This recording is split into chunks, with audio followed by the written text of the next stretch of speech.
my duty to present the evidence upon counts 1 and 2 of the indictment against the defendant Hess.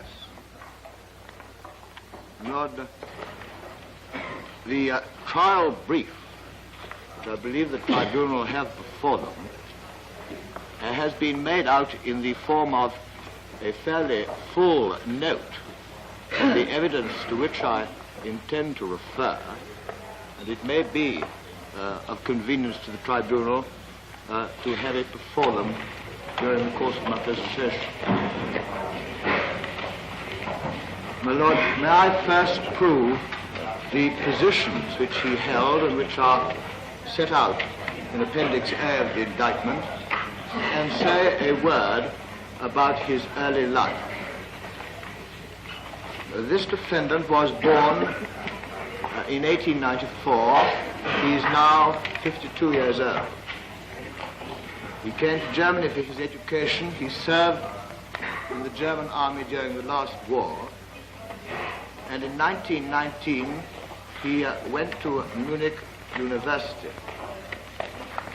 There he became the leader of the Nazi organization in that university. And in 1920, he became a member of the Nazi Party itself. He was amongst the first of the SA, and he became the leader of the Students' Corps of Police. In 1923, he took part in the Munich Push, and as a result of that, he was sentenced to 18 months imprisonment, half of which period he served in jail with Hitler himself. I stress that because it was during those 7.5 months in prison with Hitler, Hitler dictated Mein Kampf. They did have a brief of their own. It may be that that is the brief which Mr. Justice Biddle has before him. It ought, in fact, to have been withdrawn. Have we got a spare copy? I'll send for a spare copy.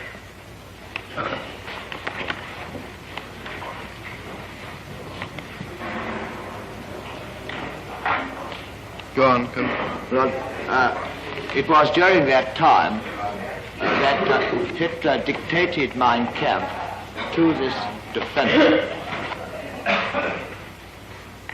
Dealing with his actual appointments, from 1925 until 1932, he was private secretary and ADC to Hitler. In 1932, he became the chairman of the Central Political Committee of the party in succession to Gregor Strasser. In March of 1933, after the Nazi Party had come to power, he became a member of the Reichstag, and in April of that year, he was appointed deputy to the Führer, a position which he held until he flew to England in May of 1941.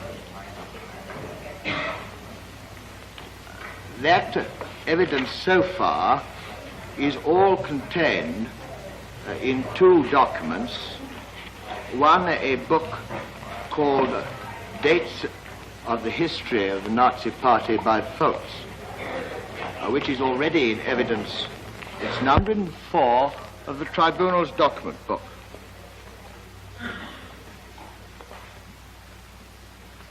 It is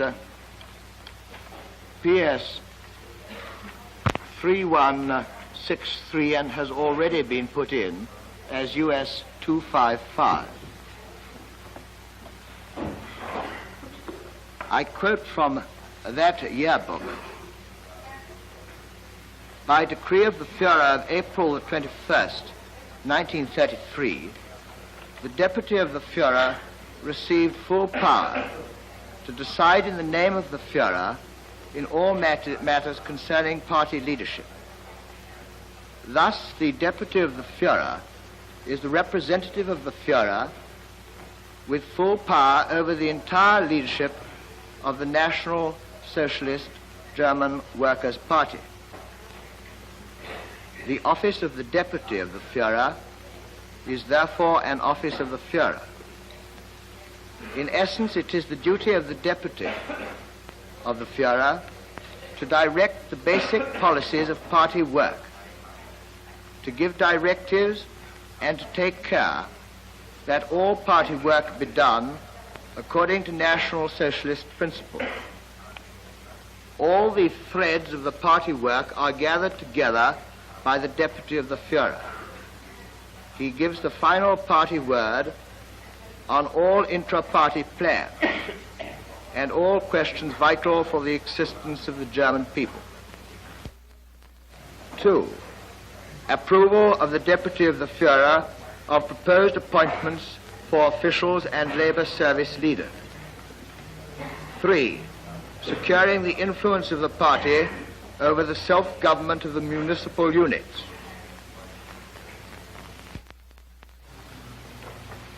I would particularly refer the tribunal to the square in the center showing liaison officer of the Wehrmacht, showing his close association with the army, and on the right, in the right-hand column, at the top, chief of the foreign organization, about which I shall tell the tribunal in a moment, Commissioner for Foreign Policy, showing his concern with the foreign policy of the German state, Commissioner for all technological matters and organizations, Commissioner for all university matters, a Commission on University Policy, showing his concern with the education of Germany, and 2 further down, Office for Racial Policy, showing his concern with the anti-Jew policy the Nazi government followed.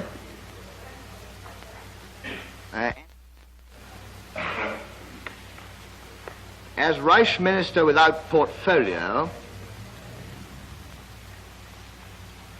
he was stated in the law to secure the unity of party and state of the 1st of December 1933. It was stated there that his task was to guarantee the close working cooperation of the party and the SA with public authority.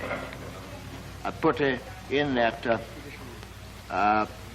statute, it's PS 1395 and becomes 252.